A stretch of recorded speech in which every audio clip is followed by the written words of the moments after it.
I called my mom and I was like, I don't know if I'm cut out for this. Mm-hmm. I'm trying to learn all this stuff. I'm trying to meet legislators. I'm trying to do all these things and tell people what it means to be a farmer and to love the land and to be invested in food and to care about people. And I just had somebody yell at me after what feels like the longest day of my life. And she was like, I think that you are right where you're supposed to be. This is the Real Food, Real People podcast.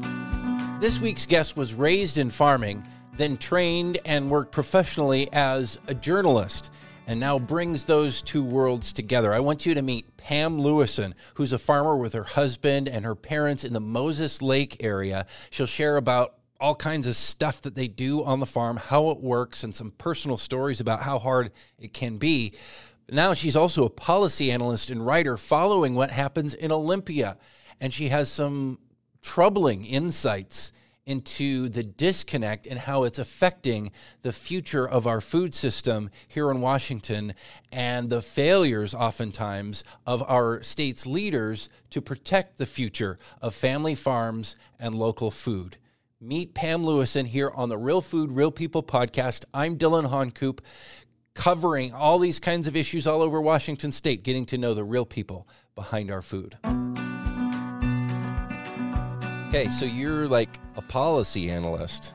Yes. But also a farmer. Yes, I am also a farmer. And I think a lot of people oftentimes forget that you are a farmer, not just like, have a big garden farmer. Like you have a legit farm here. I have like a real farm. Yeah. Yeah. And I think it's, I actually am a terrible gardener. Really? Yeah, like I'm not good at it at all. So how can you be a good farmer if you're not a good gardener? What's the difference? Because farming's not the same. In fact, I wrote an entire blog about farming and gardening are not the same. Yeah. Because for me anyway, gardening is really time consuming and it's very attentive to plants in a different way. Yep. And my husband and I are very attentive to our farm plants, but on a commercial scale. When you have millions of plants, like corn in the distance, yes. You probably have what, yes. 30,000 of them per acre or something like that. We do. That's actually about right. Yeah. Well, I used to plant corn, so I know about seed counts. Yeah. So we have, and we have about a third of the farm is planted in corn, and so it's different because it's more about making them productive on a scale that's larger. You can't tend to each corn plant when you have millions of them. No, and I wouldn't want to. I mean, I do, but I don't. I mean, most of the farm that we actually farm is real irrigated, so you are actually to a certain extent tending it by hand because we go out twice a day on 12-hour sets and move the water by hand. And I have a favorite shovel. That's just mine. I think we had a text conversation about this because my dad has, I think it's basically the same shovel, and he's very protective of it. Probably. It's a double-aught spade. Mine is. It was tempered in Ireland. It's a potato digger shovel, in fact. Yours is probably even fancier than his. His is just like an old-school true temper. They had a different shape to them. Yes, it's very old. Mine is. This is farmer talk. I mean, farmers geek out about things like shovels. I know. I won't let anybody else use it. It's had like 2 different handles. It's a big deal. Like, do you sharpen it? Yes. But not too much because then you'll slowly lose the shovel. Like my dad lost his. Yeah. My mom's was that way. Like it started out as this beautiful spade that was really old, and it's like this big now. It's like 4 inches big and it's flat. So what do? You go out and actually dig little trenches for the water to get out to the plants? So you have to extend the ditch a little bit for real irrigation. So for your listeners at home, a brief discussion about real irrigation. So we have part of the farm in hoses and part of it in siphon tubes. Please, PSA, do not suck on a siphon tube. Just don't. Use your hands. You got to kind of shake it in the water a certain way to get it to siphon, right? Yes, and if you're an old initiate of siphon tubes, you do it with one hand. That's The how old we do school, it. the good guys. Well, do you're it just that in the way. habit, and it's faster, and it's just better. But there's ditches only go up as far as your tractor will allow, effectively every 6 or 8 rows, depending on what you're planting. And then you have a headlander, which is basically an auger that will extend that ditch and cover the gap where the tractor was. Mm-hmm. But there's still a little kind of mole filled bit that you have to go through and dig out. So the first watering with real irrigation is not great, because every ditch basically has to be hand dug out, because you're either digging out the last of the headland or fixing the tractor turnaround, or there's something else that needs to be done. A ton of physical labor, literally digging ditches. Yes. And again, for people who haven't seen this before, there are ditches or canals. Mm-hmm. That's where the water is from this whole irrigation project that this whole area is fed by. Mm-hmm. And then these tubes basically allow the water to siphon out of the ditch and into the field through these smaller ditches that you're talking about, the rills. The rills. And then, that take it to the plants. and depending on what crop we're talking about, those rills are every 18 inches or so. So approximately every step you are moving water Or like probably what? A field, quarter mile? for 25 acres or so. So you're getting your steps in. Yeah, no kidding. People say farmers aren't fit. So I mean that's one part of it, and on this farm this year we have so we've got the field corn, and then we also are growing black beans this year. We haven't grown beans in a few years, but it is part of our normal rotation because they bring in a lot of nutrients back into the soil that wouldn't typically be there. So They're nitrogen fixing, like a legume, right? Yes, and so they're a great replenisher of things. And then next to us, off on this side over here, we have our alfalfa, which is sort of my husband's bag. He loves it. It's his baby. He's out here looking at it, testing it, checking it, all Waiting the time. for it to be perfect to cut and to rake and to Yes. bale, or maybe you don't rake it at all. How do you do it? We do rake, and we have to cure it for quite a while. I don't know how long you all cure things in Western Washington, but we have to cure for a while. Well, we don't really put up alfalfa hay in any That's true. quantity. Yes, there. that's also Probably because we could never get it dry. It's just not as dry there as Yeah. here. Yeah, that's true. People put it up as silage back by us a little bit. I feel like here silage is not really a thing. I mean, it is, but it's mostly corn silage, not haylage. Yep. I think because it just feels like a waste. Because you're able to get, 4, sometimes 5 cuttings in an average year. And if you can do that and time it just right, you always have really good nutrition in dry hay. And when I say time it just right, we usually cut when hay is about waist high, but before it blooms. Is always our goal, is to get it before it blooms. Because the quality goes down at that point. Yeah, as soon as hay pushes a bloom, it loses most of its nutrition because it's wasted all of its nutritional value to get the bloom out. Right. Just like most other plants, Yeah.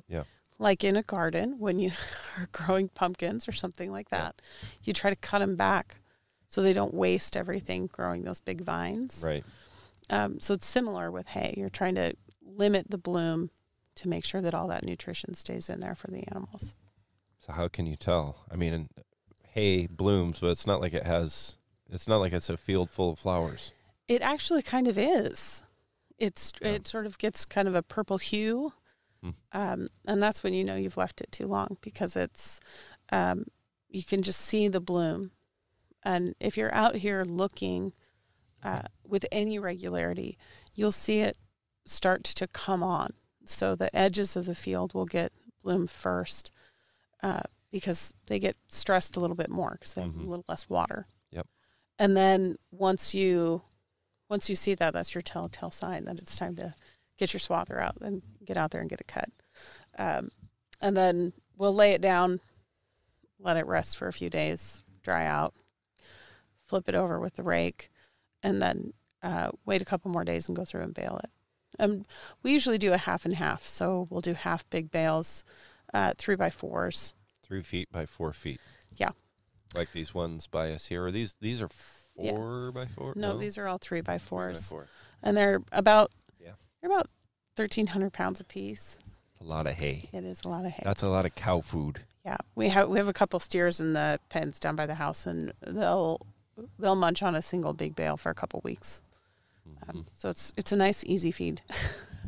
So that's amazing. You know, a couple of steers eat that much poundage in a couple weeks. Yeah. 1,300 pounds. Yep, 2 weeks, basically free choice feed for those cattle, and it's gone.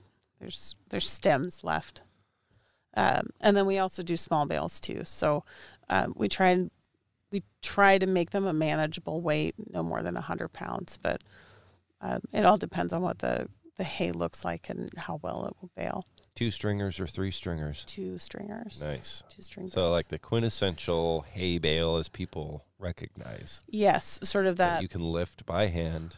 Yes, that you can lift by hand and feed to your horse or whatever small livestock you might have. Even though I'm assuming you guys have the equipment, so you don't have to buck the bales by hand. We do and we don't. So a hay grapple will only get you so far. So what we tend to do I thought I saw one up on the stack we've over got there. one right over there. Yeah. So what we'll do with the grapple is get them sort of semi-organized, use the grapple to help us with that, and then do a little bit of hand stacking as well. So it's still labor intensive. My husband, sort of like favorite shovels, my husband has a favorite pair of hay hooks that they actually have leather coverings, so he doesn't get quite so tore up with hay bucking. Do they have blades on the back to? I guess they aren't for feeding. So no, they don't. That caused about that big of a cut in my grandpa's arm when I was a kid. I remember he missed and hit his arm with the blade on the back of the hay hook. And I actually don't use hay hooks because they're too long and my arms are too short, I guess. And so I just can't leverage the bales right with hooks. Yeah. So I get yelled at all the time because I grab them by the strings, which you're not supposed to do if you're good at it. Yeah. So, and then this year we tried something different. We have teff, which I joke is sort of like keto for horses because it's high protein and low carb. And it's great for performance animals. So we're giving it a whirl. So that's a kind of grass? It is. It's similar to Timothy or orchard grass, but the nutrition content's a little bit different. So we'll see what happens. It's a first try. Yeah. Yeah. Probably every time you do something like that, there's all different little details of, it takes a little bit more of this or a little bit less of that. There's a learning curve, but it's been really interesting to see it grow in somewhere that we didn't think that it would. To be honest, we have some salt intrusion because of the federal irrigation project brings a lot of salt into the fields closest to the canal. And so we tried it because we had heard that it was a little bit sort of more drought and salt tolerant. Drought tolerant, yes. Salt tolerant, not so much.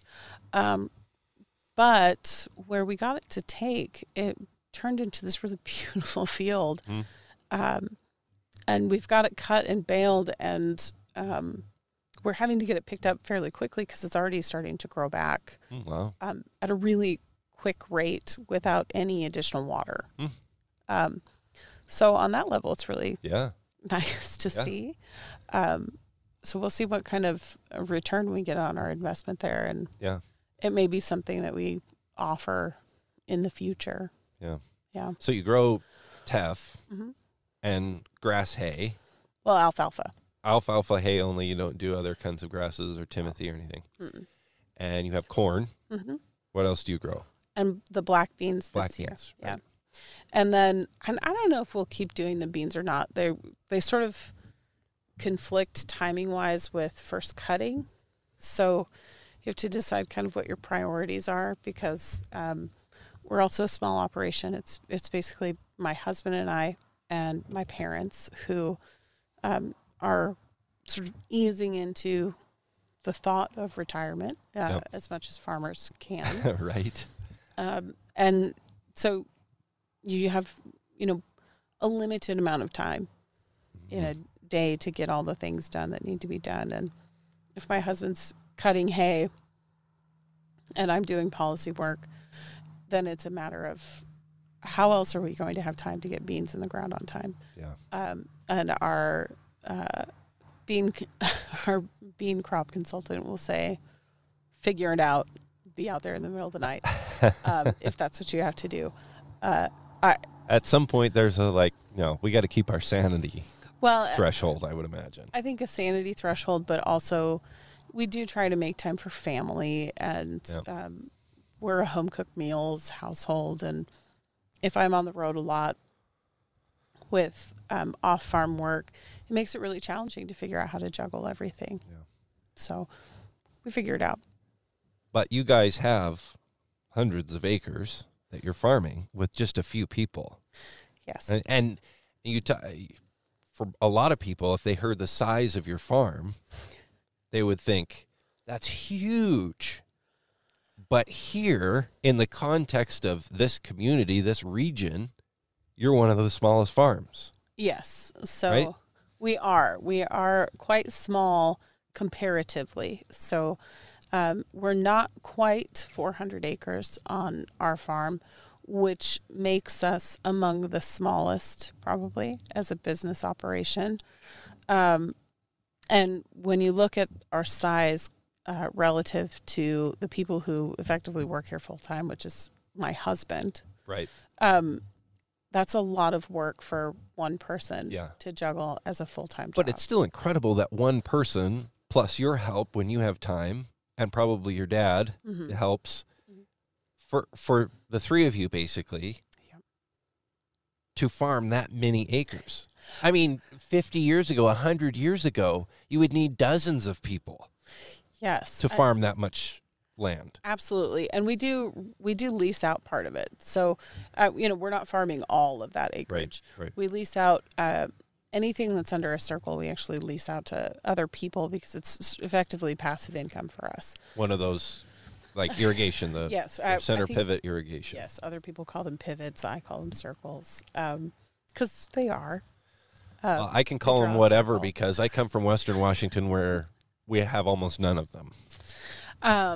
And so with the exception of the one that's next to us here with our hay, that's the only circle that we actually actively farm. Mm-hmm. Everything else that's under sort of center pivot irrigation is farmed by someone else, at least for the time being. And so I think that actually makes it in some ways more impressive because those are effectively automated systems. You go out. It's a lot easier to keep water on your You turn the water on, and it does all the work for itself. And you can run them from your phone now and see how much water you've put on, how much time, and start and stop it from a distance. And so we are running all real irrigated with basically one person full time, and then my dad and I chipping in as well. That's amazing. Yeah. But I mean, that, like I was saying a minute ago, 50, 100 years ago, you couldn't have done that with the technology and the equipment at that time. Mm-hmm. So on one hand, you think about, mechanization being a bad thing for farming, but it allows you guys to grow a lot of food with just a few people and still be like a mom and pop size farm. Mm-hmm. And I think hands-on. Rather than a huge crew. I don't think that mechanization is inherently a bad thing. I think actually for us, what we do well is marry old and new. So we use GPS. It's a relatively new addition to the farm because my dad is a firm believer that he can draw a straight line and he doesn't need GPS. So we've kind of worn him down on this whole notion of GPS over the last couple of years. But GPS allows you to do some things like be more efficient, be faster, save fuel and seed and fertilizer and all those other things. Because it minimizes the overlap. If you aren't 100% Right. sure where you're at with the tractor, you may cheat it over 6 inches. Well, 6 inches over how many acres is a lot. adds up to extra Yep. fuel, fertilizer, seed, Yep. all of it. And so we do that, but it's coupled with not having a lot of debt. So we own most of our equipment outright, which means that it's not particularly new. Mm-hmm. But in keeping some of that older equipment and keeping our debt load low, it harkens a little bit back to sort of an older idea about how you run your farm, which is that if you keep those things in good working order and well repaired and maintained, you can weather those sort of peaks and valleys that farming has inherently, because there are certainly good years and bad years. And it's a lot easier to survive those if you're not getting to December and saying, okay, now I have to write a huge check for all of my equipment, payments or rentals or whatever the case may be. The Real Food, Real People podcast is sponsored by Mana Insurance Group, for one, and a big thank you to them for supporting the podcast, as well as helping people make a plan to protect their financial future. And that's what it's about, is having a plan ahead of time, having the things in place, because oftentimes once something goes wrong, it's too late. That's their focus. Their focus is on helping you have a plan that's reasonable, affordable, but also protects your family's financial future. ManaInsuranceGroup.com. Check them out. Also, the Dairy Farmers of Washington at wadairy.org. That's their website. And they are all about the nutritious and sustainable dairy products produced here in Washington State. We talk with dairy farmers here on the podcast often, and they share many more stories as well as nutritional information, sustainability information, lots of stuff at wadairy.org. That's what the Dairy Farmers of Washington are all about. So go check them out. They've got all kinds of resources if you want to find out more about milk and dairy products and how they're produced here in Washington State. Now we go back to Moses Lake, where we chat more with Pam Lewison, who's a farmer and a policy analyst. So farming is just part of your life, as we've been saying, and you've been, I introduced you as a policy analyst, and you've, referred to that briefly, but talk about that part of your life. Like what, that's your day job, technically, Yes. right? Yeah, so being a policy analyst as my day job is something that I sort of came by accident. It wasn't a plan. I was a journalist for almost 10 years, right out of undergrad. So I went to WSU and got a degree in creative writing. I have an emphasis in poetry, actually. So Nice. If you Do you have any- still write poetry? I do, actually, in my leisure time. We need to get a farmer poetry thing going. We'll get like Ron Tebow, and we'll get you Sure. going. We'll get some farmer poets going. I'll tell you, Ron's is probably better than mine. He's pretty talented guy. Don't ever sell yourself short. So I have an emphasis in poetry and creative writing. But to my surprise, at 22 years old, nobody wanted to hire me to write poetry. So I got a job in a newsroom because I could write, and I learned quickly, and I could write on deadline very fast and with some accuracy.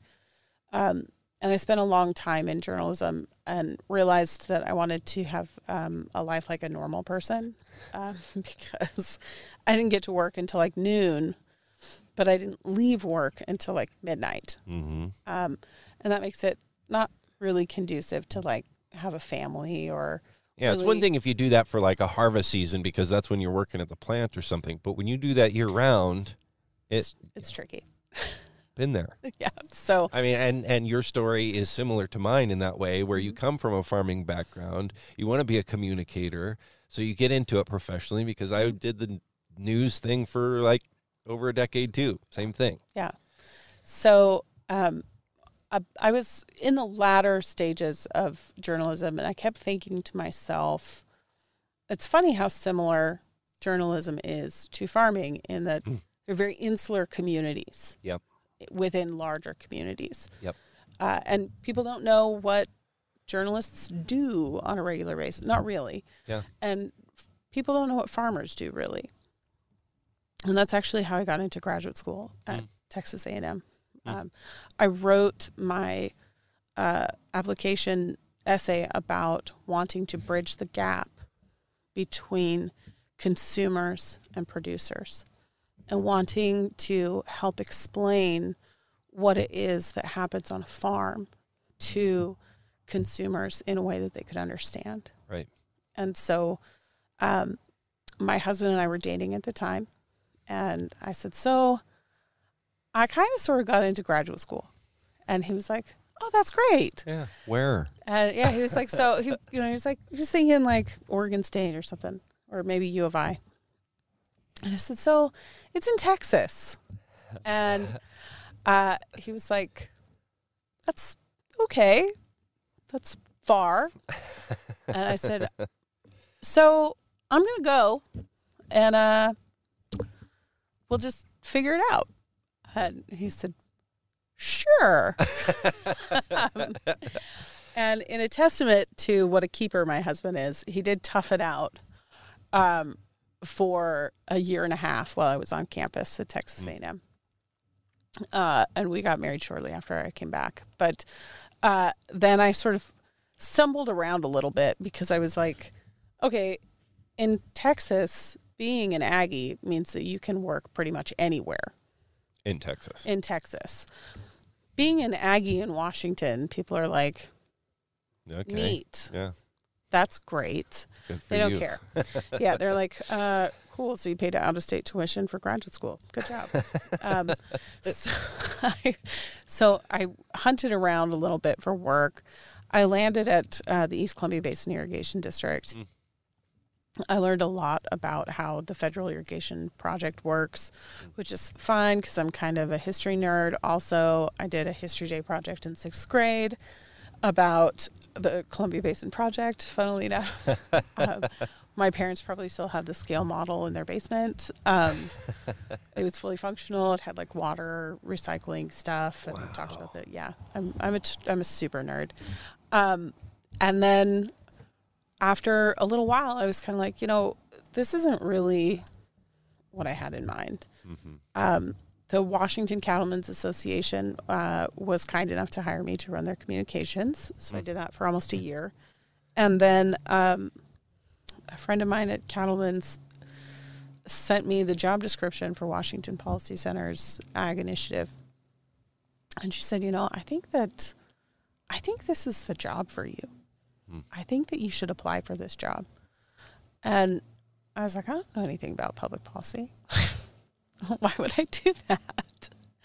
And she said, you should just try. Just humor me. Yeah. And apply for the job. And then 3 interviews later, they hired me, which felt very surreal for me, to be honest, because I was sort of like, are you sure? Like, I just want to be clear that this isn't some sort of punked episode that I don't know about. I know that feeling, yeah. And so I started, my first day of work was the first day of the legislative session. Oof. The session that Rebecca Saldana introduced her ag slavery legislation. Okay, explain what that was just real quick. So the ag slavery legislation implied that all farmers were slave owners and that they were abusing their workers on farm, and that it was incumbent upon them to self-report all incidences of slavery on their farms to the powers that be. And mind-boggling. Right. I mean, so beyond illegal, and there's so many and offensive. Yes. Because it's not true. Yes. I remember when this happened, and it was like, how is this helping the conversation? Right. At all? And for me, I was sort of, I'm sort of drinking from the fire hose, because it was there was that piece of legislation, and then also a piece of legislation to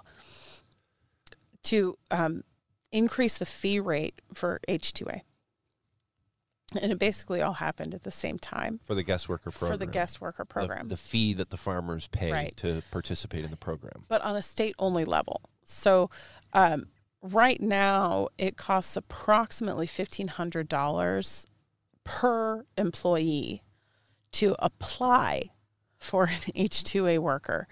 And this idea was to float an additional state-only fee on top of that fee, even though our state agencies already receive federal money to process H-2A applications. I had forgotten about that. And so Yes. I was frantically learning about this sort of federal quasi-state program, guest worker program, Yep.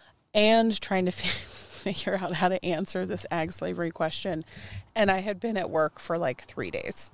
Yeah, fire hose. Yeah, like for real fire hose. And I was like, I don't know if I have the bandwidth for all of this. Like, it's so much. And I'm, doing that, and we still have a farm to run, and I've got 2 kids, and we're trying to juggle all this stuff.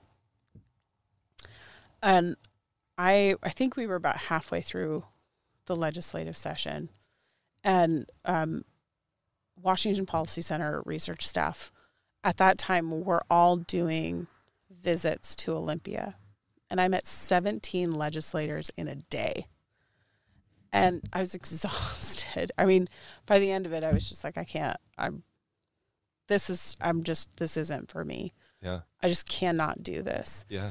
And I remember I was talking to my mom. I was sitting in a rental car. It's raining in Olympia. I'm just like, of course it's raining in Olympia. That's what it does here. Yeah. And I was so tired. The last legislator I met yelled at me and basically told me to get out of his office. And wow. And I was like, why? We had Not to get into all the. We had sort of a difference of opinion about some things, and I sort of said, I really did just come here to introduce myself and offer to be, a helper in the event that you need some help with something. Yeah. And I really appreciate your hopefully time. our people making these kinds of decisions in Olympia want the right information to base their decisions on. Right. And Hopefully. And I said, I really just, I appreciate your time today, but I think I'm just going to go. And his response was, yeah, that would be best. And I said, wow. So that kind of stuff goes on, huh? Yeah. And I said, Just somebody who's wanting to share information Yeah. and may have a different perspective. yeah. So I picked up my bag and I headed out. And I called my mom, and I was like, I don't know if I'm cut out for this. Mm-hmm. I'm trying to learn all this stuff. I'm trying to meet legislators. I'm trying to do all these things and tell people what it means to be a farmer and to love the land and to be invested in food and to care about people. And I just had somebody yell at me after what feels like the longest day of my life. And she was like, I think that you are right where you're supposed to be. Because you get to tell people about what we do. And she was like, whether you know it or not, you're a pretty good storyteller. I think maybe you just need to get a cup of coffee, take a break. It's been a long day. Yeah. And come back at it tomorrow. And it stuck with me because right at that moment, I was ready to just kind of dust my hands of it and just be done. Throw in the towel. Right. But that was 4 years ago, and I'm still here trying to tell stories about, people like my parents and my husband and I, and people like you and like Ron. Yeah. because I think it's important. It's really important to explain to people who don't know or don't understand that people like us touch their food with our hands, and we care about it in a very visceral way. You know, I have a friend of mine who is a livestock grower, and when I was working as a journalist, he had a couple of calves freeze one night, and he was heartbroken. And I can't explain how devastated this lifelong rancher was to lose these two calves. So much so that he couldn't even talk about it. He was choked up about these two calves that he'd picked up that morning. And I was working as a print journalist at the time, and he said, "Please don't write about it." And I said, "I would never, ever do that. That's not what this story is about." And he said, "Good, because I just can't answer any questions about it." And that level of heartbreak and that level of investment, I think, is what I see more often than not. And then for people who don't know what it's like at all, for people like that, from a distance, don't really know anything about all of this, but maybe you've read some things on the internet, to go and then accuse that person of not caring or just be in it for a buck or all these awful things that end up getting said, you know, in the comment threads of the world. Yep. I think it's, you know, it's hard to read those sorts of comments, because I think it's people who don't understand the real investment in everything that goes into a farm or a ranch, or, you know, whatever your connection to agriculture is, because it is something that takes over your life, and you either love it or you don't. Yep. You know, we have two children, and I would say that they both, to varying degrees, love it, but in very different ways. Yeah. And you can see that. And I think the people who are good at farming and ranching are people who feel it in their bones. It's not something you do because you're going to make a lot of money, because you're not. Yep. It's something you do because you genuinely feel called to do it. You get up every single day thinking to yourself, I can't see myself doing anything else. And I think that's something that I think is really important, that I try to translate for a consumer, is this notion that, no, there's not a lot of money, and the hours are long, and we work most times of year, but the gift of that is that we get to do something that we feel compelled to do every day. And that's something that most people will never get to experience. Pretty cool. It is pretty cool. Growing food for people and animals. I guess you guys do. Yes. Your corn is people corn or cow corn? It's cow corn, which is a distinction that a lot of people don't understand. But there's an cows like different kind of corn than people. I mean, they'll eat sweet corn. They're not picky. Yeah, but people are picky. Yeah. Interestingly, though, you can, as a people, you can eat cow corn when it's little. And my daughter does. When we're changing water, she'll go out and just shuck an ear of corn when it's just little guy, and she'll just munch on it. That's her snack while we're out changing water. It's really starchy. It's not terrible when it's a little baby, but once it gets, to sort of regular cob size, it's not great. I had a friend who grew up as a missionary in Africa, and just to show like our North American palate for sweet, we just want everything sweet. their corn wasn't sweet. That wasn't what they were interested in. It tasted much more like cow corn. So one time, and he hadn't been around farming here, but he came out to my place, and where we were living at that time, it was next to a field of field corn, cow corn. And we told him about this, and he's like, I'm going to go try it. So he tried it, and he's like, I love this. This is like the corn that I had when I was a kid in Africa. Interesting. Yeah. He didn't want that sweet. So we take some of that stuff for granted, you know? Well, and I think it is a palate thing. I think the other thing that's interesting here is that some of the corn that you drive past is neither of those. It's popcorn, which is also different, and I would not recommend eating it off the cup because it's not great. But it is sort of what your experience will allow. And I lived abroad for a while in undergrad, and so I'm probably the most adventurous eater in my household. And so we sort of regularly introduce things that are, I would say, probably somewhat unusual to Eastern Washington's palate. In our food. Like one of my favorite things is an Irish dish called Dublin Coddle, which is basically a potato stew, but it's not thickened with any cream. You use potatoes that are diced up really fine so that when they stew, they become the thickener for the soup. If you've never had it, it's for sure an acquired taste,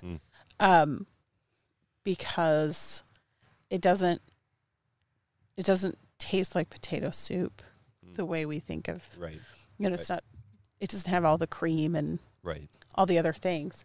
But in our household, it's something that we eat because I've made it long enough that it's sort of an expectation that that's how it will be. Also, we have some lactose intolerant people in my household, so it's a nice helps. substitute. Yeah. Perfect. That said, I would bathe in cheese if I could. So there's a balance to be had. I love cheese, almost to that degree as well. Yeah. To step back, now that you've been a policy analyst, I mean, you talk about telling stories, and you do a lot of that, but also you have to read what lawmakers are working on, what state agencies are doing, and then try to put together information that helps inform the direction that they're going, right? Yeah. So, I mean, the best description of my job, and it sounds super boring, is that I read legislation and then argue about why it's good or bad for ag. Yeah. And I think a lot of the time, at least right now, I hope it will change someday, a lot of the time I'm arguing about why it's not good. Whether it's site-specific tree height for buffer bills or... Sounds complicated. Kind of. I mean, it's not super complicated. It's sort of semi-sciencey. Or things like, the revision to increase the fee for H2A on a state level. Those are things that have real world consequences for people. So in the case of site-specific tree height, if you have trees that are to a maximum height, then you have to go out a certain distance from the body of water where the trees reside, and that becomes anything that's in that distance is your buffer zone. In places like Western Washington, that's particularly problematic in ag land because it's all of it. If you're in Eastern Washington, we have slightly less trees, so it becomes less of a problem, and less waterways for that matter. But it is still problematic to some extent. So it's taking things that are fairly complicated in terms of what they mean and trying to distill it down to something that's easy to consume. So from having spent these recent years doing that, What's your perspective on what's going on in Olympia? Here in Washington State, I think a lot of people tend to agree. We want local food. We want family farms to grow food here in this state. From the things that you see, is Olympia doing what it needs to do to help that happen? No. And I think a lot of the reason that Olympia is not doing that has a lot to do with a misunderstanding of agriculture and a general disconnect from agriculture. And I think a lot of fear around agriculture. Like fear of what?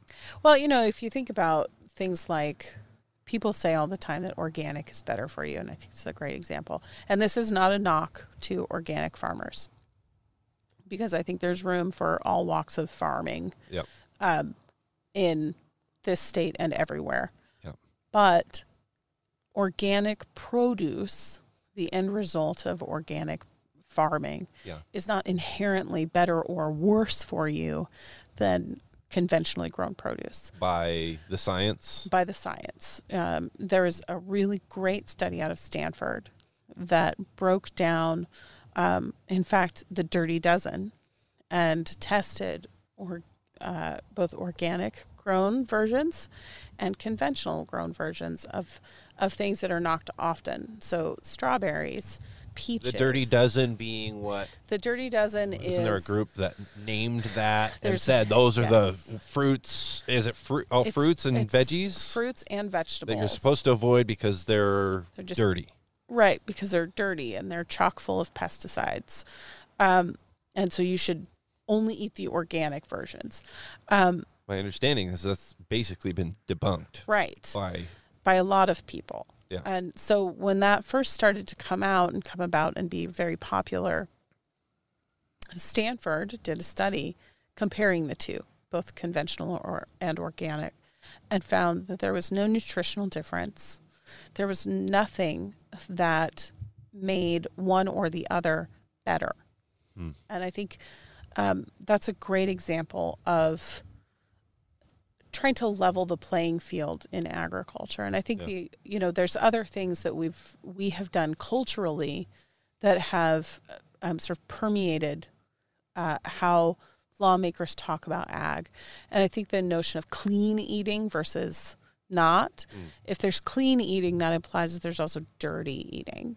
Right? So what does that look like? What does clean eating look like? If you have food allergies or you have food sensitivities that mean you can't eat things that are considered clean foods. Does that mean that you're eating dirty food? Good point. Yeah. I think also there's a lot that needs to be talked about in terms of how we talk about food equity as well, because we have such an emphasis always on either eating fresh produce or none. Well, if you are a middle to low income household, it gets tough. Fresh produce just may not be in your ballpark. It may not be in your budget, especially right now. Inflation is 9%. So, Bloomberg put out a piece in June talking about how for the first 6 months of the year, the average American household, all households, were paying $400 more a month for groceries. Wow. That is an astronomical amount, particularly if you are a low or middle income household. Yeah. So the first thing to go often in those instances are things like fresh produce because they're considered a luxury. So now we're shaming families who can't afford those things. And instead of saying, buy what you can afford, frozen produce is not worse. Canned produce is not worse. It's just packaged differently. And I think a lot of our lawmakers characterize it as it's fresh or nothing. But there's plenty of other ways for families to get nutritious food. And I think even when you're looking at a local market, and Washington's a great example, we grow 300 food items in this state. It's remarkable what we are able to produce here. Looking at what people are growing just down the road from you. Get a hold of a CSA box for $20 a week. Yeah. If you can. Yeah. If you can't, check a local listing and see where a farmer's market is. Likely there's one close. Yeah. Check with your neighbor. They may have chickens and be trying to get rid of eggs, like we are. If anybody needs eggs, call me. I've got right now I have like 5 dozen in my refrigerator. So there's those sorts of things where I think lawmakers not understanding that those create food barriers. When I think they're well intentioned. I do. I think, I don't think it's intentional that they're trying to create these barriers, but they do by making food more expensive because they're making food production more expensive. And they're making it harder for people to be farmers. And if you continue to make food production harder and more expensive, what ends up happening is you drive out food producers. They go somewhere else. And you hurt those low-income consumers. Right. And those low-income consumers are the first people who are punished by that. Not people who live in downtown Seattle, because they're still going to go to Whole Foods. Yeah. I'm talking about the people who live in the suburbs of Tacoma. Yeah. Or the suburbs of Spokane, for that matter. Just trying to make ends meet. Right. Trying to work a job, trying to somehow keep food on the table in this economy where that's not easy to do. Yeah. And I think this next legislative session will be interesting because we are going to have to start talking about some of those buzzy words that our lawmakers like to use, like equity. Yeah. And what equity means in a food environment where things are hard to get and there are plenty of local producers, but there won't be if we keep going down this path that's really hyper-focused on things like banning gas-powered cars and taking out hydropower and telling farmers that they have to somehow source an electric tractor. Right. Those are things that are unrealistic. Got to see the forest for the trees. Right. And I think that's that is something that no amount of messaging can change if the listener isn't listening. Yeah, true. Well, thank you for having me here to the farm. Well, I know we could go on and on because, I mean, all the policy stuff that I just know kind of the surface level of that, and I could quiz you about specifics ad nauseum, I'm sure. But most people probably don't want to hear us go banter back and forth about all the Olympia nitty-gritty and this and that. But it is important, these high-level issues that you're talking about. What is the future of our food system here in Washington State? That's what it's all about. It really is. And I hope that what people will see ultimately is that there are ways to reach out and there are ways to bridge that gap. There are ways to have win-wins. Yes.